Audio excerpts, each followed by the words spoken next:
लोकसभा की जो तारीखें हैं चुनाव की वो डिक्लेयर हो चुकी हैं। ग्राफिक्स के माध्यम से लगातार हम आपको दिखा भी रहे हैं और तमाम जो दिग्गज हैं वो भी हमारे साथ जुड़ रहे हैं, अपनी अपनी प्रतिक्रिया दे रहे हैं। आज बहुत सारी जो चीजें हैं वो क्लियर कर दी हैं चुनाव आयोग की प्रेस कॉन्फ्रेंस में, और ये साफ साफ कह दिया है कि जो निष्पक्ष चुनाव कराने के लिए पूरी तरह से चुनाव आयोग की जो टीम है वो तैयार है। और 18 साल के जो वोटर्स हैं उनकी संख्या में इजाफा हुआ, युवा वोटर्स की संख्या बहुत ज्यादा बढ़ी है और लगभग 10 लाख से ज्यादा पोलिंग स्टेशन ये बनाए गए हैं। 55 लाख ईवीएम मशीनें तैयार हैं जिनका वोटिंग के दौरान इस्तेमाल किया जाएगा। 55 लाख मशीनें, इनसे चुनाव हो रहा है, ईवीएम मशीनें। और आपको बता देंगे 1 करोड़ से ज्यादा नए वोटर्स भी जुड़े हैं, वोटरों की संख्या भी बढ़ी है, तो बहुत दिलचस्पी रहने वाला है। और इसी के साथ साथ उपचुनाव भी होने हैं। आप लोकसभा चुनाव के साथ साथ असेंबली इलेक्शन की हम बात करें, असेंबली इलेक्शन भी होने हैं 4 राज्यों में, उनको लेकर भी चीजें डिक्लेयर कर दी गई हैं। लेकिन सबकी निगाहें इस वक्त जो केंद्र के चुनाव होने हैं, यानी कि लोकसभा चुनाव जो होने हैं उस पर टिकी हुई है। और बड़े स्टेट्स की अगर हम बात करें, खासतौर से जहां पर सबसे ज्यादा संख्या है, क्योंकि उत्तर प्रदेश एक वो राज्य है जिसमें सबसे ज्यादा लोकसभा की सीटें हैं। और यह कहा जाता है कि अगर किसी को भी दिल्ली पहुंचना है या फिर केंद्र की राजनीति में कब्जा करना है तो उसे उत्तर प्रदेश से ही होकर निकलना होगा, यानी कि उत्तर प्रदेश की जो 80 की 80 सीटें हैं उसको अपने हाथ में लेकर तभी वो केंद्र तक पहुंच सकता है। तो ऐसे बहुत से राज्य हैं। पश्चिम बंगाल की अगर हम बात करें, महाराष्ट्र की बात करें, वो तमाम स्टेट जहां पर लोकसभा की सबसे ज्यादा सीटें हैं। और जिस तरह से बीजेपी बार बार ये नारा दे रही है एनडीए 400 पार, बीजेपी 370, तो ये समझना भी बहुत जरूरी हो जाता है कि जिन सीटों पर बीजेपी की कमजोर पकड़ है वहां पर बहुत स्ट्रांगली पकड़ बनानी पड़ेगी, तभी ये जो नारा है वो सिद्ध साबित हो सकता है। हालांकि जो विपक्ष है वो एक इंडिया अलायंस के रूप में सामने है और तमाम जितनी भी विपक्षी पार्टियां वो एकजुट है। हालांकि वो कितनी एकजुट है, तो हम ये मान के चले सर कि लोकसभा का चुनाव जब खत्म हो जाएगा तो उसके बाद जम्मू कश्मीर में ही चुनाव होंगे। हम बहुत सीरियसली ये कोशिश करें, बहुत सीरियसली। और वैसे भी सितंबर तक की समय सीमा तो है ही है, लेकिन हम बहुत जल्दी करेंगे कि हम करें, बहुत जल्दी करें, जिसमें यात्रा का भी ध्यान रखेंगे। सर इस चुनाव में जो है अब पॉलिटिकल पार्टीज की आपने बात करी मर्यादा की कि दुश्मनी जम के करो, लेकिन ये गुंजाइश रहे कि जब हम कभी दोस्त हो तो शर्मिंदा ना हो। इस चुनाव के बाद आपका मैसेज पॉलिटिकल पार्टीज के लिए क्या है? अच्छे से अच्छे वातावरण में स्वस्थ और स्वच्छ चुनाव लड़ें, एथिकल कैंपेनिंग करें, और सब अपने अपने क्षेत्रों में अपने अपने हिसाब से सबको शुभकामनाएं। हम उन्हें लेवल प्लेइंग फील्ड प्रोवाइड करेंगे, ये हमारा काम है। हम उन्हें सारी मशीनरी को बहुत स्ट्रांगली ताकीद किया है कि भाई भेदभाव किसी के साथ मत करना। कोई सा भी राज्य हो, हर राज्य में अलग अलग सरकारें हैं, ऐसा तो है नहीं कि सब में एक ही जैसी सरकारें हैं। सबके लिए एक ही समान बात है कि भाई आप अपने राज्य में, कहीं पर ऐसा भी है कि राज्य में और केंद्र में अलग अलग सरकारें हैं, कहीं पर एक जैसी सरकारें हैं, हर तरीके में है। तो सबको व्यवहार न्यूट्रल करना है, बिकॉज एडमिनिस्ट्रेशन का काम, इलेक्शन मशीनरी का काम सबके लिए समान रहना है। Thank you, thank you, thank you, thank you. तो 7 चरणों में ये चुनाव होने हैं और ग्राफिक्स के माध्यम से हम आपको बता भी रहे हैं। देखिए हरियाणा में चुनाव कब है ये भी हम आपको बता, अपना मत जरूर दे और हाँ, अब की बार 400 पार इस संकल्प को सिद्धि तक ले जाने में हमारा योगदान करें। कमल के फूल का बटन दबाकर भारतीय जनता पार्टी को पूर्ण बहुमत की सरकार लाकर देश के यशस्वी प्रधानमंत्री श्री नरेंद्र मोदी जी को तीसरी बार देश का प्रधान सेवक अवश्य बनाएं। 10 साल में भाजपा ने बहुमत की अधिकार में किया है संविधान के साथ और इस तरह से चीज़ों को पर्टिकुलराइज किया है, जवाब देने देंगे। मैं पूछना चाहती हूँ उनसे कि क्या बात, सत्ता के मोह में इतना ज्यादा उन्होंने आंखें मूंद ली हैं कि उनको विकास दिख नहीं रहा क्या? 11वें नंबर की इकोनॉमी से 5वें नंबर की विश्व की सबसे बड़ी अर्थव्यवस्था भारत को बनाने वाले नरेंद्र मोदी हैं। महिलाओं को 10 करोड़ से ज्यादा उज्ज्वला गैस कनेक्शन देकर महिलाओं को धुएं की जिंदगी से निजात देने वाले हमारे प्रधानमंत्री नरेंद्र मोदी हैं। 25 करोड़ लोगों को गरीबी की रेखा रेखा से ऊपर उभारने वाले नेता हमारे देश के यशस्वी प्रधानमंत्री नरेंद्र मोदी हैं। जो कहते हैं वो करते हैं।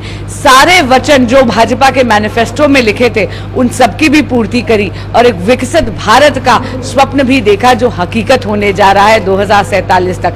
ऐसे में गोपाल राय जी से मैं कहूंगी कि कृपया ऐसे फालतू के दोषारोपण ना करें। इंडिया अलायंस भाजपा पूर्ण तरह एकदम रेडी है और मैं आपको बता दूं कि जनता जनार्दन का अगाध विश्वास है मोदी की गारंटी पर, क्योंकि मोदी की गारंटी सभी गारंटी पूरी होने की गारंटी है।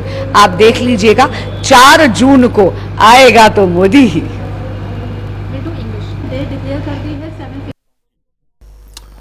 तो ये अभी हम सुन रहे थे बांसुरी स्वराज को, जहां पर उन्होंने ये चीजें क्लियर कर दी हैं। उन्होंने कहा कि देखिए आएगा तो मोदी ही, और नरेंद्र मोदी को तीसरी बार प्रधानमंत्री बनाने की भी बात उन्होंने कही है और बहुत श्योरिटी के साथ बहुत उन्होंने ये बातें रखी है। उन्होंने कहा कि विकसित भारत और एक विश्व गुरु बनने की तरफ भारत आगे बढ़ रहा है और तमाम विपक्षी पार्टियों पर भी उन्होंने निशाना साधा है। तो देखिए ये तो आने वाला वक्त बताएगा और 4 जून को चीजें भी क्लियर हो जाएंगी, क्योंकि तारीखों का सबको इंतजार था और तारीखें भी जो है वो डिक्लेयर हो चुकी है। और आपको बता दें कि देखिए 19 तारीख को यानी कि 19 अप्रैल को ये पहली वोटिंग होनी है 102 सीटों पर, और उसके बाद फिर ये सीधा दूसरे चरण की अगर हम बात करें तो ये 26 अप्रैल को होनी है ये 79 सीटों पर, और तीसरे चरण की हम बात करें 7 मई को 94 सीटों पर वोटिंग होनी है। उसके बाद सीधा अगर हम चौथे चरण की बात करें तो काफी गैप है इसके बीच में। उसके बाद सीधा 13 मई को चौथे चरण की वोटिंग होनी है 96 सीटों पर। पांचवें चरण की 20 मई यानी कि उसके बाद 20 तारीख को, फिर उसके बाद 25 तारीख को यह छठा चरण है जिसमें 57 सीट पर वोटिंग होनी है, और आखिरी चरण इसके बाद यानी कि 7वां चरण वो 1 जून को है, 57 सीटों पर वोटिंग होनी है। और 4 जून वो दिन होगा जो ये क्लियर कर देगा कि किसकी सरकार बन रही है केंद्र में, क्योंकि इससे पहले हमने देखा काफी चेंजेस देखने को मिला है, बहुत बदलाव हुए हैं 2019 की तुलना में। अगर हम 2024 की बात करें तो चीजें पहली जैसी नहीं रही हैं। तमाम पार्टियों में दो फाड़ होते हुए भी नजर आए हैं, एक ही पार्टी 2 टुकड़ों में बंटती हुई भी नजर आई है, और पाला बदलने का जो सिलसिला है तो हर चुनाव में देखने को मिलता है। लेकिन अब देखना होगा कि किसकी तैयारी रंग लेकर आती है। तारीखों का सबको इंतजार था, तारीखें क्लियर हो चुकी हैं। हरियाणा की खासतौर से बात करें तो नामांकन की जो डेट है वो 6 मई है, और नामांकन वापसी की जो तारीख है वो 9 मई रखी गई है, और ये भी डिक्लेयर हो चुकी है। और नतीजे ये 4 जून को ही आने हैं, ये ऑल ओवर नतीजे 4 जून को ही आ जाएंगे। तो छठा चरण जो है 25 मई यानी कि 25 मई को चुनाव होने हैं। उपचुनाव की अगर बात करें, करनाल विधानसभा में 25 मई को चुनाव होने हैं। करनाल में जिस तरह से पूर्व मुख्यमंत्री मनोहर लाल ने इस्तीफा दिया है उसके बाद से सीट खाली है, यहां पर उपचुनाव होने हैं, और उसमें भी जो उपचुनाव होंगे उसका रिजल्ट भी 4 जून तक ये डिक्लेयर हो जाएगा। तो फिलहाल हम आपको ग्राफिक्स के माध्यम से बता रहे हैं, देखिए जहां जहां ये चुनाव हो रहे हैं, कौन सी तारीख को चुनाव होंगे, कौन से फेज में चुनाव होंगे, कितनी सीटों पर चुनाव होंगे, ये ग्राफिक्स के माध्यम से लगातार हम आपको दिखा रहे हैं। और अब सवाल यही है कि नारों से जीत होगी या इस बार मुद्दे हावी होंगे, पीएम मोदी की लोकप्रियता क्या बरकरार रहेगी।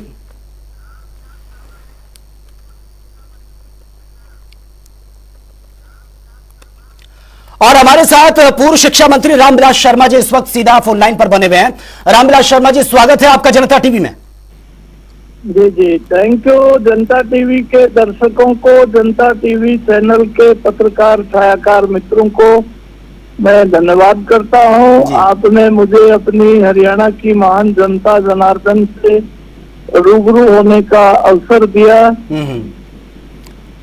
ठीक है, शुक्रिया सर। रामविलास शर्मा जी, सवाल मेरा आपसे यही है, क्योंकि तारीखों का ऐलान हो चुका है, सब टकटकी लगाए बैठे थे कि कब 3 बजेंगे और चुनाव आयोग प्रेस कॉन्फ्रेंस करेगा, वो सारी चीजें डिक्लेयर हो चुकी हैं। सबसे पहले आपका रिएक्शन जानना चाहूंगा इस पूरे शेड्यूल को लेकर, क्योंकि 1 महीने से भी ज्यादा का वक्त इसमें दिया गया है, क्योंकि 4 जून को 19 अप्रैल से चुनाव शुरू होंगे और 4 को रिजल्ट आ जाएगा 4 जून को। किस तरह से आप देखते हैं इस पूरे शेड्यूल? बंधुवर, ये 4 जून को देश में परिणाम आएंगे और ये दुनिया का सबसे बड़ा प्रजातंत्र हिंदुस्तान है जी, और 2024 का हो गए मुहूर्त है। अगले 5 साल नरेंद्र भाई मोदी की बहुत जरूरत है। राम लहर देश में चल रही है, अयोध्या हुई हमारी है, अब मथुरा की बारी है जी।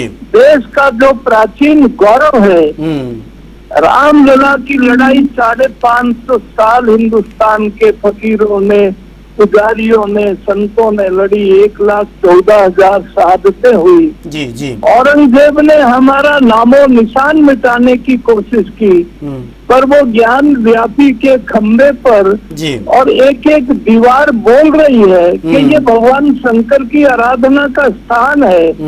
कृष्ण जन्मभूमि को मिटा दिया, कभी मीर बाकी ने, कभी औरंगजेब ने। जी। आज भड़काऊ भाईजान ओवैसी आज बोलते हैं, ये कोई भी मीर बाकी के बारे में नहीं बोलता, औरंगजेब ने जो अन्याय अत्याचार किया उसके बारे में बोलता नहीं।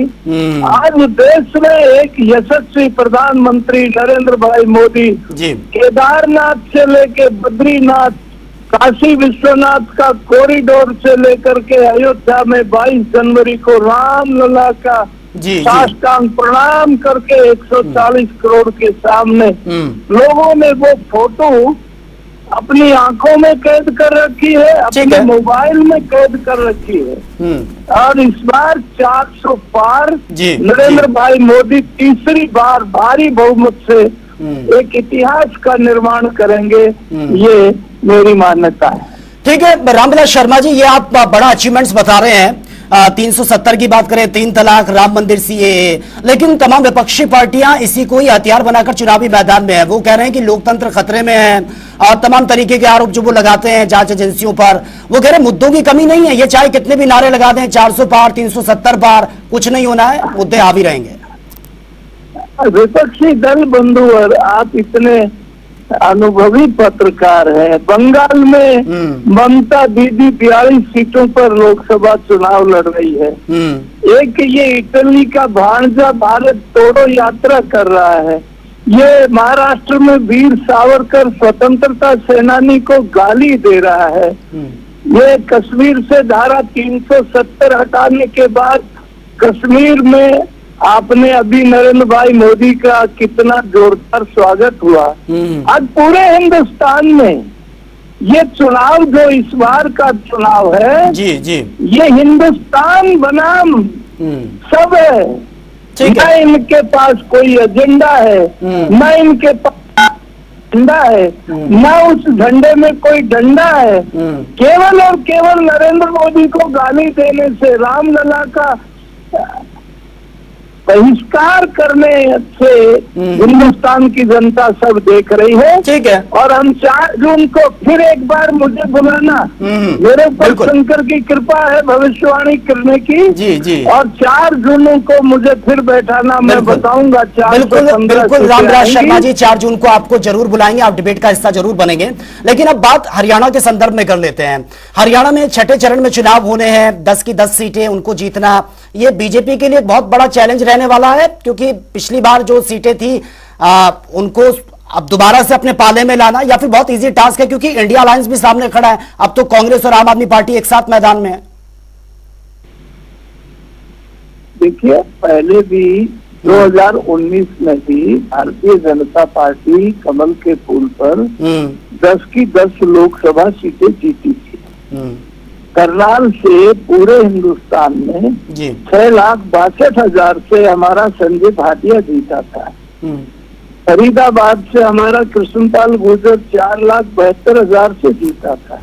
कोई सीट हमने ऐसी नहीं जो लाखों वोटों से कम जीती हो। और इस बार हमने 6 उम्मीदवार तो डिक्लेयर कर दिए हैं 1-2 दिन में हमारी सेंट्रल पार्लियामेंट्री बोर्ड। और आप देखना, ये हरियाणा महाभारत यहाँ हुई थी, ये हरियाणा कुछ नहीं देखता। कुछ लोग हैं जो बीच में साथ छोड़ने की करते हैं जी। हरियाणा की जनता ने कुरुक्षेत्र में, कंडिया ने कुरुक्षेत्र महाभारत के लिए क्यों चुना?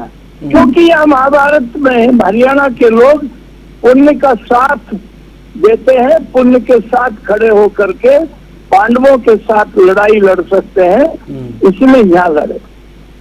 ठीक है रामविलास शर्मा जी, लेकिन इस बार चुनाव से पहले बहुत सारी चीजें हरियाणा में बदली हैं। आपका जो एक गठबंधन था बीजेपी जेजेपी का, वो ब्रेक हुआ है। नए गठबंधन यहाँ पर तमाम विपक्षी पार्टियों का एकजुट हुआ है।